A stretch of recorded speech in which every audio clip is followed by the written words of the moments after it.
Hello my dear student, स्वागत है आप सबका आसार 91 के यूट्यूब चैनल पर। तो बच्चों, पिछले क्लास में आप लोगों को 25 नंबर से 50 नंबर तक क्वेश्चन बता चुके थे। आज 51 नंबर से शुरू करने वाले हैं। तो देखिए 52 नंबर क्वेश्चन क्या कहता है। 51 नंबर पहले क्वेश्चन बता देते हैं आप लोग को, ठीक है। उसके बाद चलेगा 52 नंबर।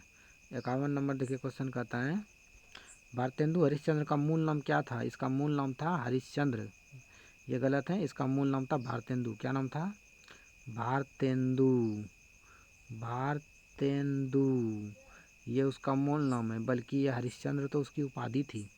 भारतेंदु हरिश्चंद्र, हरिश्चंद्र क्या थी? उपाधि थी। तो भारतेंदु हरिश्चंद्र नाम था उसका पूरा, ठीक नहीं।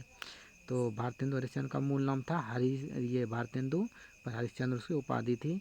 तो ऑप्शन के अनुसार अब कहीं पे भारतेंदु दिया ही नहीं, तो हरिश्चंद्र है तो हरिश्चंद्र मारेंगे। चलिए क्वेश्चन नंबर कितना होगा, बताइए कितना होगा। रुकिए, इसको उड़ाने दीजिए। 51 हो गया। 52 नंबर, कितना नंबर? 52 नंबर क्वेश्चन देखिए क्या कहता है। 52 नंबर क्वेश्चन है, किस अंग्रेजी साहित्य लेखक को अंग्रेजी निबंध का राजकुमार कहा जाता है। किस अंग्रेजी साहित्य लेखक को, अंग्रेजी का कौन सा साहित्य लेखक को अंग्रेजी निबंध का राजकुमार कहते हैं। अंग्रेजी का जो निबंध लिखता होगा नहीं, उसको राजकुमार कहेंगे। कौन सा अंग्रेजी साहित्य का लेखक है जिसने निबंध लिखता है, तो उसे क्या कहा जाता है? राजकुमार कहा जाता है। चार्ल्स लेब को, टी.एस. इलियट को, जोसेफ एडिसन को, रिचर्ड स्टील को। अब बताइए आप लोग क्या होगा आंसर इसका, किसको कहा? तो बताइए आंसर क्या होगा। चार्ल्स लेब। क्या होगा? चार्ल्स लेब। चार्ल्स लेब को अंग्रेजी साहित्य का अंग्रेजी साहित्य लेखक के निबंधकार कहा जाता है। किसको कहा जाता है? चार्ल्स लेब को। किसको कहा जाता है? चार्ल्स लेब को। किसको? चार्ल्स लेब को। 52 का ऑप्शन ए करेक्ट है। चलिए क्वेश्चन नंबर 53 है कि चार्ल्स लेब कहाँ के रहने वाले थे। अब ये चार्ल्स लेब निवासी कहाँ के थे, तो बताइए इसका आंसर क्या होगा। अमेरिका, इटली, रूस, इंग्लैंड। तो चार्ल्स लेब कहाँ के रहने वाले थे, तो ये इंग्लैंड के थे। कहाँ के? इंग्लैंड के। 53 का ऑप्शन डी क्या होगा? करेक्ट हो जाएगा। चलिए क्वेश्चन नंबर 54 देखिए, जोसेफ एडिसन कहाँ के निवासी था। जोसेफ एडिसन कहाँ के निवासी था, तो जोसेफ एडिसन जो था यह इंग्लैंड का निवासी था। कहाँ का? ये भी एक इंग्लैंडी था। चलिए 54 हो गया। क्वेश्चन नंबर 55 देखिए क्या कहता है। 55, अंग्रेजी साहित्य का निबंधकार किसे कहा जाता है। अंग्रेजी साहित्य में निबंध का राजकुमार कहा जाता है किसको? चार्ल्स लेब को। पर अंग्रेजी साहित्य का निबंधकार किसे कहेंगे? निबंधकार कहा जाता है किसको, तो बताइए किसको कहा जाता है? अंग्रेजी साहित्य का निबंधकार कहा जाता है किसको? जोसेफ एडिसन को। किसको? Joseph Addison. ऑप्शन ए क्या होगा? करेक्ट। 55 का ऑप्शन ए करेक्ट है। चलिए क्वेश्चन नंबर 56 देखिए क्या कहता है। 56 नंबर क्वेश्चन कह रहा है, रिचर्ड स्टील कहाँ के निवासी थे, बताओ। ये रिचर्ड स्टील जो था ये निवासी कहाँ का था, तो रिचर्ड स्टील आयरलैंड के निवासी थे। कहाँ के? आयरलैंड के। 56 का ऑप्शन ए क्या है? करेक्ट है। चलिए क्वेश्चन नंबर 57 की तरफ चलते हैं। 57 कहता है, इंग्लैंड में द स्पेक्टर दैनिक प्रकाशन किसके द्वारा स्थापित किया गया था। इंग्लैंड में द स्पेक्टर दैनिक प्रकाशन, यह एक पत्रिका है, किसके द्वारा स्थापित किया गया था इंग्लैंड में, बताओ। जोसेफ एडिसन, रिचर्ड स्टील, ए और बी दोनों, इनमें से कोई नहीं। तो जोसेफ एडिसन और रिचर्ड स्टील, इन दोनों के द्वारा स्थापित किया गया। तो ऑप्शन सी नंबर क्या होगा? करेक्ट होगा 57 का। चलिए क्वेश्चन नंबर 58 की तरफ चलते हैं। 58 कहता है, हिंदी साहित्य को कौन कौन सी काल में बांटा गया। तो हिंदी साहित्य को कुल मिलाकर के 5 काल में बांटा गया। आधुनिक काल हो गया, भक्ति काल हो गया, रीति काल हो गया, और एक आधुनिक काल। कहाँ से आदिकाल है? ये आदिकाल है। कौन है? आदिकाल, आधुनिक काल नहीं। तो आदिकाल हो गया, भक्ति काल हो गया, रीति काल हो गया, और आधुनिक काल, इन सभी में बांटा गया है। तो ऑप्शन डी क्या होगा? करेक्ट हो जाएगा। ऑप्शन डी क्या होगा? करेक्ट होगा। चलिए क्वेश्चन नंबर कितना होगा? 59 नंबर क्वेश्चन कहता है, बालकृष्ण भट्ट के प्रारंभिक शिक्षा में महत्वपूर्ण योगदान किसका रहा था? उसकी माँ का रहा था। किसकी रहा था? उसकी माँ का। 59 का ऑप्शन ए बिल्कुल करेक्ट है। क्वेश्चन नंबर 60 कहता है, हिंदी शब्दकोश के संपादन के लिए श्याम सुंदर दास ने, किसने? श्याम सुंदर दास ने बालकृष्ण भट्ट को कहाँ पर आमंत्रित किया था? तो इलाहाबाद में। कहाँ पर आमंत्रित किया था? इलाहाबाद में। 60 का ऑप्शन बी करेक्ट है। उसके बाद है किस लेखक को हिंदी साहित्य का पहला उपन्यास लिखने का गौरव प्राप्त है। किस लेखक को हिंदी साहित्य का पहला उपन्यास लिखने का गौरव प्राप्त है। तो किसको प्राप्त है हिंदी साहित्य का इतिहास लिखने का गौरव प्राप्त। तो इसको है बाल्किनी भट्ट को, नो। चंदा समगुली को, गलत। लाला श्रीनिवास का, किसको, लाला श्रीनिवास दास को पहला उपन्यास लिखने का गौरव प्राप्त है। क्वेश्चन नंबर 61 हो चुका है। क्वेश्चन नंबर 62 की तरफ चल रहे हैं। कितना नंबर है, 62 नंबर। देखिए क्वेश्चन कह रहा है, 1 मिनट रुकिए। 62 नंबर क्वेश्चन है,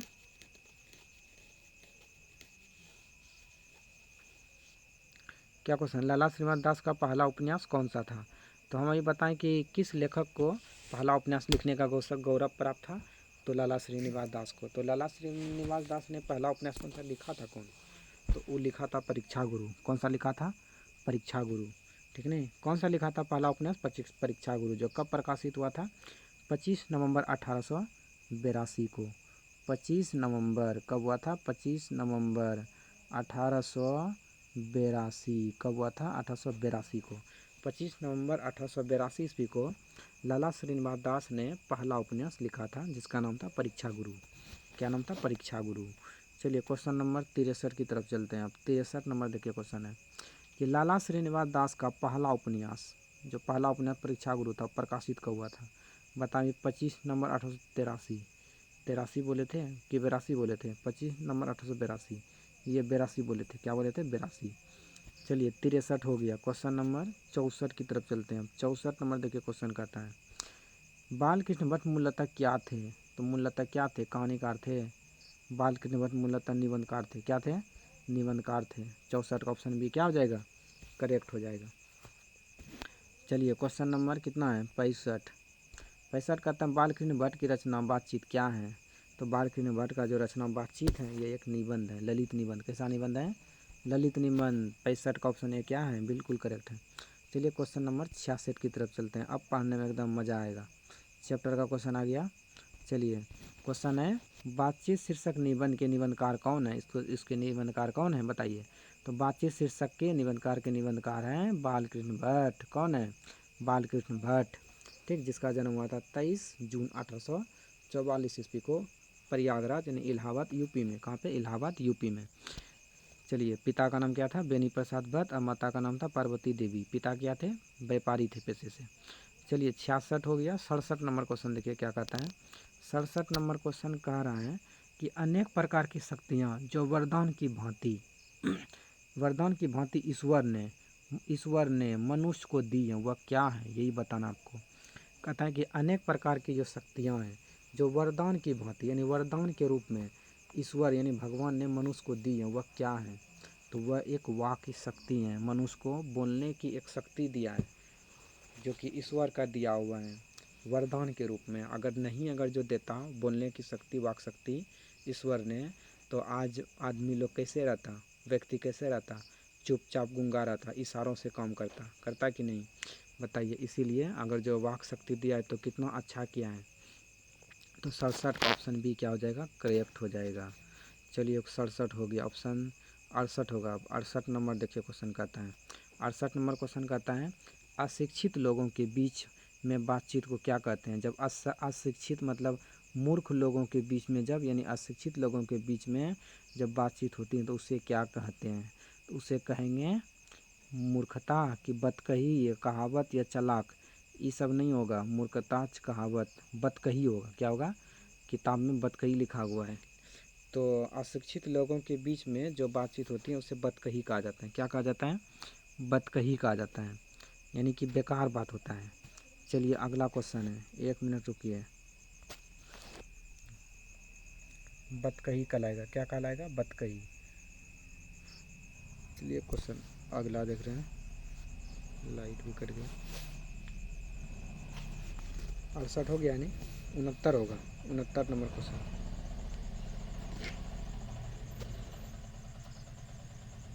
क्वेश्चन 69 देखिए क्या कह रहे हैं। ऑप्शन डी को दिखा रहे थे, 1 मिनट को। ऑप्शन डी को दिखाते हैं। दो बूढ़ियों के बीच मुख्य रूप से बातचीत को क्या कहते हैं। यानी कि दो बूढ़ी के बीच में जब बातचीत होता है नहीं मुख्य रूप से बूढ़ी के बीच में, तो वो क्या हो कहलाता है? बूढ़ी लोगों के बीच में जो बात होती है मुख्य रूप से क्या कहलाता है? बेटे बहू का गिला शिकवा होता है क्या? कि बेटी दामाद का शिकवा होगा, या पोती पोता का गिला शिकवा, या आप आपस में ही झगड़ा कर देगा? तो देखो, दो बूढ़ी के बीच में जो बातचीत होता है तो बेटे बहू का गिला शिकवा होगा, यानी बेटे बहू का शिकायत होगा। 69 का ऑप्शन ए क्या होगा? करेक्ट होगा। चलिए क्वेश्चन 69 हो गया। अब 70 नंबर देख रहे हैं क्वेश्चन। 70 नंबर क्वेश्चन कहता है, देखिए 70 नंबर क्वेश्चन क्या कह रहा है? कितने लोगों के बीच बातचीत अंगूठी में नख के समान होती है? अंगूठी में नख के समान होती है। कितने लोगों के बीच जब बातचीत होती है तो अंगूठी में नख के समान हो जाती है? तो 3 लोगों के बीच में अंगूठी में नख के समान हो जाएगी। देखिए, अगर दो व्यक्ति आपस में बातचीत करता है तो वहाँ पे दिल खोल करके बातचीत होता है, जो मन में होता है सब बात बताता है, कहानी सुना देता है, जितना बात बिता रहा था अपने मतलब जिस दिन। तो लेकिन वहाँ पे जैसे कोई तीसरा व्यक्ति प्रकट होता है तो वो दोनों आपस में बात को क्या कर लेता है? छुपा लेता है, कोई दूसरा बात बोलने लगता है।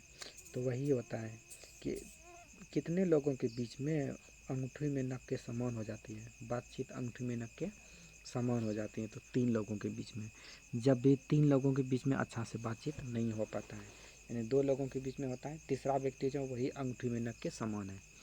तो 70 का ऑप्शन बी क्या होगा? करेक्ट होगा। तो 71 नंबर देख ले रहे हैं क्वेश्चन। 71 नंबर देख रहे हैं क्वेश्चन।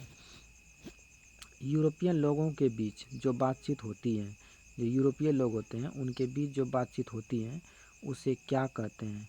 उसे अंगूठी में नख के समान कहते हैं। उससे यूरोपियन लोगों के बीच में जो बातचीत होती है नहीं, वो एकदम मस्त बात होता है। कैसा बात होता है? मस्त बात होता है। ऑप्शन डी में क्या है? कुछ नहीं है। तो देखिए आंसर होगा सुहृद गोष्ठी। क्या होगा? सुहृद गोष्ठी। यूरोपीय लोगों के बीच में जब बातचीत होती है तो सुहृद गोष्ठी कहलाता है। ठीक नहीं? सुहृद गोष्ठी, जिसे आर्ट ऑफ कन्वर्सेशन भी कहा जाता है। ठीक, आर्ट ऑफ कन्वर्सेशन भी इसी का नाम है। तो आर्ट ऑफ कन्वर्सेशन एक बोलने की कला होता है, यानी सुहृद गोष्ठी एक बोलने की कला होता है जो यूरोप के लोगों में प्रचलित होता है। और इसके अंतर्गत उन्होंने ऐसे ऐसे बात का मतलब प्रसंग चतुराई बात छोड़े जाते हैं इसमें नहीं, ताकि कानों को सुनने में क्या लगता है? अच्छा लगता है। तो याद रखिएगा, यूरोपीय लोगों के बीच जो बातचीत होती है वो सुहृद गोष्ठी होता है। चलिए क्वेश्चन नंबर 71 हो गया। 72 नंबर क्वेश्चन देखिए, बहुत अच्छा क्वेश्चन है। क्वेश्चन है कि जोसेफ एडिसन का मत क्या था? इस चैप्टर में 2 व्यक्ति का नाम लिया था, जोसेफ एडिसन, और एक लिया था किसका? जिसका भी लिया होगा आगे चल के बताएंगे। तो जोसेफ एडिसन का मत था कि असल बातचीत तो सिर्फ 2 व्यक्तियों के बीच में ही हो सकती है। यही ऑप्शन ए ही क्या है? करेक्ट है। असल बातचीत तो सिर्फ 2 व्यक्तियों के बीच में ही हो सकती है, बिल्कुल करेक्ट है। यानी असली बात जो होता है वो तो 2 व्यक्तियों के बीच में ही हो सकता है। तीसरा व्यक्ति आता है तो अंगूठी में नख के समान माना जाता है, इसीलिए कहता है कि असल बातचीत तो सिर्फ 2 व्यक्तियों के बीच में ही हो सकती है।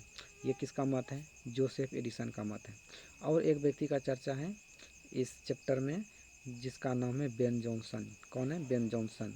उसने कहता है कि बोलने से ही मनुष्य के रूप का साक्षात्कार होता है, यानी कि बोलने से ही मनुष्य के रूप का साक्षात्कार होता है।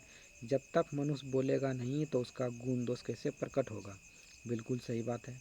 जब तक मनुष्य बोलेगा नहीं तो उसका गुण दोष, क्या गुण है, अच्छाई खराबी बुराई, वो सब कैसे पता चलेगा? इसीलिए कहता है बेन जॉनसन ने कि बोलने से ही मनुष्य के रूप का साक्षात्कार होता है। तो 72 का तो आंसर हो चुका है। चलिए 73 नंबर क्वेश्चन देखिए क्या कह रहा है। क्वेश्चन नंबर 73 कह रहा है, और 2 क्वेश्चन है, 75 क्वेश्चन ही बताएंगे आज भर।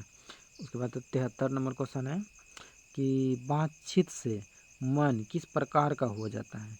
जब बातचीत से मन किस प्रकार का हो जाता है? हल्का और स्वच्छ हो जाता है। क्या हो जाता है? हल्का और स्वच्छ, भारी साफ नहीं, अच्छा खराब नहीं।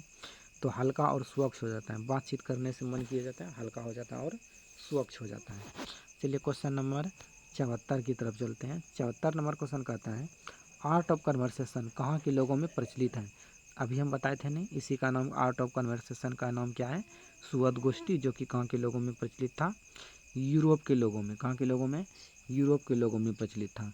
तो आर्ट ऑफ कन्वर्सेशन एक बोलने की कला है जिसके अंतर्गत ऐसे ऐसे प्रसंग मतलब चतुराई बातें छोड़े जाते हैं ताकि कानों को सुनने में अच्छा लगता है। और यह यूरोप के लोगों में प्रचलित हैं। किसके लोगों में प्रचलित हैं? यूरोप के लोगों में प्रचलित हैं। चलिए क्वेश्चन नंबर 75 देखिए क्या कहता है। 75 कहता है रॉबिन्सन क्रूसो का इस चैप्टर में एक चर्चा किया है, जो कि कहाँ रहता है? जंगल झाड़ में रहता है। तो रॉबिन्सन क्रूसो जानवरों के साथ में रहते थे, जो कि 16 वर्ष के उपरांत, क्या कितने 16 वर्ष के उपरांत किसके मुख से एक बात सुनी थी? तो माइकल फैराडे के मुख से उन्होंने क्या सुनी थी? एक बात सुनी थी। रॉबिन्सन क्रूसो ने कितने वर्ष के उपरांत माइकल फैराडे के मुख से बात सुनी थी? 16 वर्ष के उपरांत। कितने वर्ष के उपरांत? 16 वर्ष के उपरांत। तो याद रखिएगा 16 वर्ष के उपरांत किसके मुख से एक बात सुनी थी? माइकल फैराडे के मुख से। अब तो दोस्तों आज के लिए 75 क्वेश्चन कंप्लीट हो चुका है पहला चैप्टर से। अब कल 75 से कहाँ तक जाएंगे? 100 तक। हाँ 100 तक जाएंगे। कुल मिलाकर के 102 क्वेश्चन है इस चैप्टर में। जितना भी क्वेश्चन निकाल सकते हैं एक एक करके क्वेश्चन निकालिए, ताकि एग्जाम में इससे एक भी क्वेश्चन बाहर नहीं जाए। हर क्वेश्चन इसी से आएगा। जितना एक चैप्टर में क्वेश्चन निकलेगा हर क्वेश्चन को एकदम डिटेल से बताएगा। तो मेरा पढ़ाई है, अगर जो आपको पसंद आ रहा है तो वीडियो को लाइक कीजिए और आगे भी भेजिए। जय हिंद, जय भारत।